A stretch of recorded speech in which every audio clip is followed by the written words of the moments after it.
حضور جرمنی سے ایک احمدی خاتون نے یہ سوال بھیجا ہے کہ حضرت صلی اللہ علیہ وسلم کے بارے میں قرآن مجید میں خاتم النبیین کے الفاظ آئے ہیں، حدیث میں خاتم الانبیاء کے الفاظ آئے ہیں۔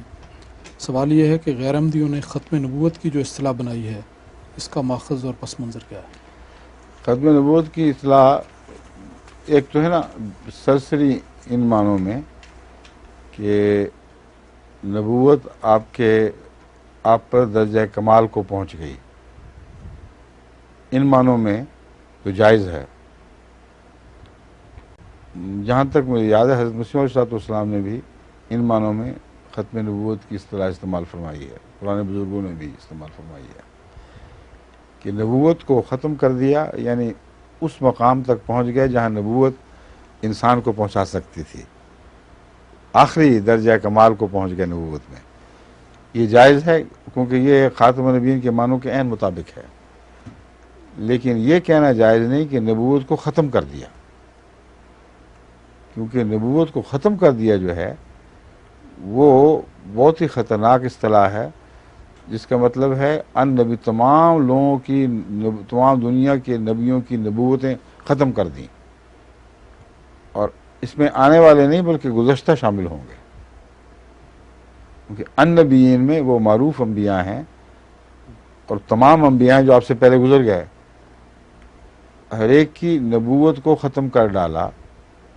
تو آپ نبوت، مگر صرف یہ نہیں، ان نبیین کے حوالے سے نہیں، معاف کرنا، خاتم النبیین کے حوالے سے تو ان نبیون کے دور کو ختم کرنا جائز ہے۔ امر واقعہ ہے کہ آپ سے پہلے جتنے نبی تھے ان کے دور ختم ہو گیا، لیکن جب خاتم النبوت کہا جائے تو مراد ہے آپ نے نبوت کی جڑیں کاٹ دیں اور نبوت کا سلسلہ ختم کر دیا۔ اب کس کا کیا؟ سوال یہ ہے، جو پہلے نبی تھے وہ تو نبوت پا گئے تھے اور اپنے دور کو مکمل کر دیا، ان کی نبوت ان کی ذات سے تعلق تھی جو اللہ نے ان کو بخش دی۔ نبوت کیسے ختم کی رسول اللہ صلی اللہ علیہ وسلم نے؟ وہ خود نبوت کرتے تھے۔ جو شخص نبوت کرتا ہو اس کے مطلب یہ کہہ دینا کہ اس نے نبوت ختم کر دی ہے، یہ بالکل جھوٹ ہے، اور ایسی نبوت کرے جیسے پہلے کبھی کسی نے نہ کی ہو۔ تو ان معنوں میں جہاں ختم کے معنی ایک اس کے منقطع کر دینے کے ہوں، وہاں خاتم النبوت کی اصطلاح بالکل لغو ہے اور بے معنی ہے، کیونکہ اس سے نعوذ باللہ من ذالک رسول اللہ صلی اللہ علیہ وسلم کی نبوت پر بھی حملہ ہوتا ہے۔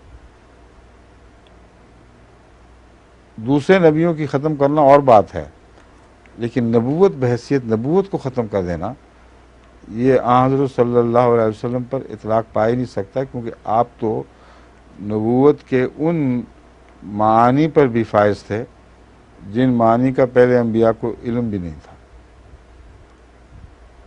مثلا عالمی نبوت۔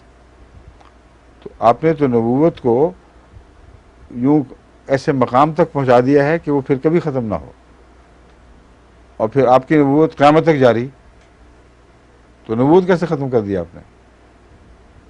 بس یاد رکھیں، ختم نبوت کی اصطلاح جہاں بھی اہل علم اور عارف باللہ لوگوں نے استعمال فرمائی ہے، وہاں ختم نبوت کے معنی یہ مولویوں والا ختم نہیں، جیسے حلوہ ختم کر دیا جائے یا کچھ چیز کھا کے ختم کر دی جائے۔ وہاں ختم سے مراد محض درجہ کمال تک پہنچنا ہے، اس کے سوا کوئی معنی نہیں بنتے۔ سمجھ گئے؟ یعنی آپ پر نبوت ختم ہو گئی ان معنوں میں، یا آپ نے نبوت کو ان معنوں میں ختم کر دیا کہ وہ آخری مرتبہ اور مقام جو نبوت انسان کو پہنچا سکتی تھی، وہاں تک حضرت رسول اللہ صلی اللہ علیہ وسلم کا قدم پہنچا ہے۔ ٹھیک ہے، واضح حضرات ہو گئی؟ اب آپ سنبھال لیں گے اس دوست کو جن سے باتیں کر رہے ہیں آپ؟ وہ خواتین ہیں، وہ معاف کرنا، آپ سے اتنی زور زور سے ہلا رہے تھے کہ آپ کا ہی سوال تھا، ان کو سمجھا دیں، کیونکہ بالعموم ختم نبوت کی اصطلاح تو قرآن میں نہیں آتی، کہیں نہیں فرمایا خاتم النبوہ، نبوت کو ختم کرنے والا، اس لیے کہ تاکہ غلط فہمی نہ ہو جائے۔ مگر مختلف اہل علم لوگوں کا پہلے بھی اور اب بھی یہ رجحان ہے کہ لفظ ختم نبوت کو ایک محاورے کے طور پر استعمال کرتے ہیں، مگر وہ ختم نبوت مولویوں والی نہیں ہے، وہ مختلف ختم نبوت ہے. ٹھیک ہے. ظہور مہدی آخر